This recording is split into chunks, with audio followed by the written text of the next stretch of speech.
कुत्ते पीछे काम खराब है। हेलो गाइस, कुत्ते पीछे आ गए। अल्लाह खैर करे, कल मिल सुबह को।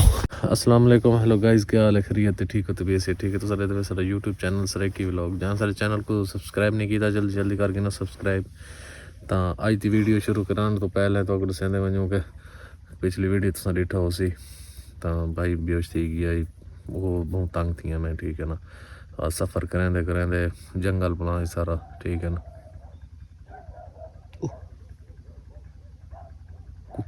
कुत्ते हैं यार, कनेडे वसू है। इथे घर है, मेरी गल सुनने इथे है घर।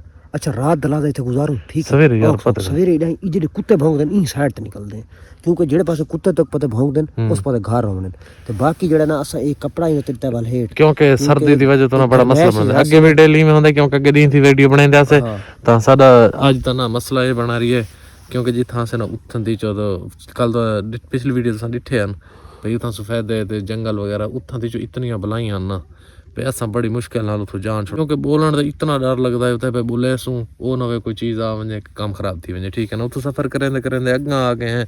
ये तो सारी वहाँ के बरून बलां जी मालूम आंदी है, जिवें एक जंगल जी है सामने देखो ना, तो नजर आंदा भी उस नाल गोज घाट है। इतना जंगल है घाट, लेकिन सफर करेंदे हुण इतना है सा थोड़ी सेफ जगह मालूम थी। सेफ जगह पे बेका आबादी पहुंच है मालूम ही में थींदा। हां महसूस ही में देंदा। बाकी अल्लाह खैर करे, रात इतना झट गुजरे ना ई साइड ते कुत्ते भी को भौंकदे हैं, ठीक है ना। तो कल इंशाल्लाह जिंदगी रही सुबह रात ही जाने घर वनी ना भाई रात फायदे कोनी, क्योंकि वो को बड़ा परेशान थी वैसी ते अननोन्स बंदे को रात कौन रहेंदा ई में देह कुछ वैसे ना, तो वो कहे अपने हौसले चोसी और सा को रहसी ना रहसी तो उनकी मर्जी।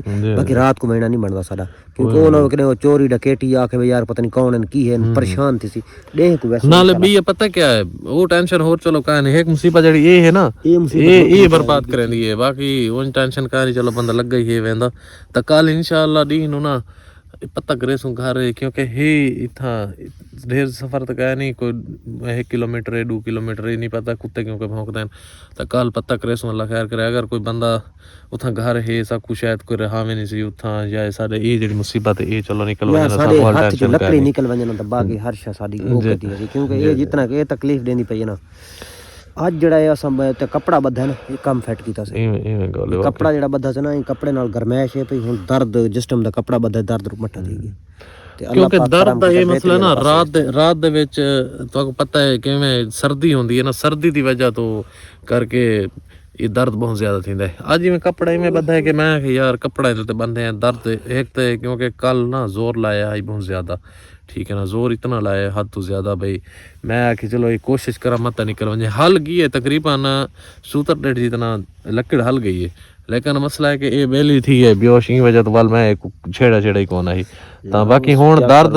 हाँ हुन दर्द है यार हे तो सही पर उतना कहनी जिवें अगे आई मैं थोड़ा घट है पिया। अच्छा नॉर्मल है उतना कोई ते बाकी अल्लाह खैर करे, दुआ कीती करो अल्लाह पाक यार सबको कहे मंजिल मकसूद ते पहुंचा चलो जल्द घर पहुंचू को सब, क्योंकि हुन बाकी खतरे वाली टेंशन दूर है, खतरे वाली गल कहनी है, ठीक है ना।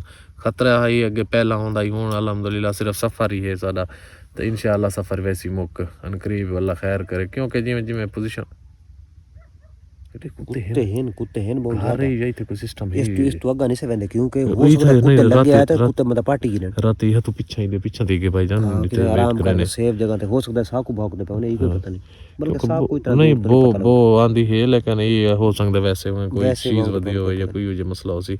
तो बाकी अल्लाह खैर करेगा इस ना रहो ते बाकी दुआ कीती करो अल्लाह खैर करे ते अल्लाह ताला यार सबको कै मंजिल मकसूद ते पहुंचा देवे। ते बाकी अल्हम्दुलिल्लाह उंज खैर खैरियत नाल है भाई, हिक्का टेंशन ही बनी वधी है भाई ये जी मुसीबत घाटे पई वधी है ना। बाकी उंज अल्हम्दुलिल्लाह कोई ऐसी टेंशन का नहीं ना ही सबको कोई टेंशन है ना कोई फिक्र है। बाकी सफ़र तो है जड़ा वो तक रहेंदे वधे अल्हम्दुलिल्लाह, अल्लाह पाक रहमत करे सी अपने हबीब ते सदके असां खैर खैरियत नाल पहुंची वैसूं, क्योंकि वीवर असां देर इत्था ना बह के ना। बाकी वीवर अल्लाह खैर करे दुआ करो इंशाअल्लाह कल जिंदगी रही ना तो कल असां कहे मंजिल मकसूद ते इंशाअल्लाह असां कल पहुंची वैसूं। क्यों जेड़े ये कंडीशन नजर आंदी पई ना नज़दीक अपना कुत्ते शुत्ते भौंकदे नहीं तो अल्लाह खैर करे अल्लाह बेहतरी करे सी।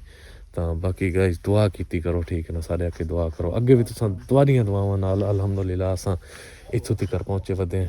अच्छा भाई गल सुनने ये जितने बड़े कुत्ते हैं उस्ताद जी लग गया जंगल वाले कुत्ते ने सब छोड़ना ही कानून खराब है अल्लाह खैर करे मैं तां तैनूं आखिया मैं कि इन्हां दी ते भौंकदे न हुण पता की गल है सारी जान खतरे च आ गई मैं तो कही रहा ये कुत्तियां दी वजह तो आपको जान तो सेब खड़े हैं ना ये कुत्तियां हो दा सकदा है ये बंदे भी लगे हुए नहीं थे सार ना ला के कोई वादा घाटा कर दे मैं आखिर जंगल च बंदे क्यों रहंदे पन जे क्या है यार मेरी गल सुनो मेरी और वाकई उन्हें तो नहीं पता भाई केड़ी मुसीबत है यार ओ ठीक है तेरी गल काम भी ये करने एक क्या करे ये मैं तो सफर करे से लाइटां करने बंद ठीक है ना आग कहंद्रे के बाल के दे दे अगर बल दिए ना कि का गोल के आग से के सुकून ना रेस्ट मरेने क्योंकि जंगल बहु घाटा ही थे इनमें नजर नहीं आता ये देखो इंद तले बना के देना त्रेड़ पोसी कोना एरी टेंशन नहीं करना उसी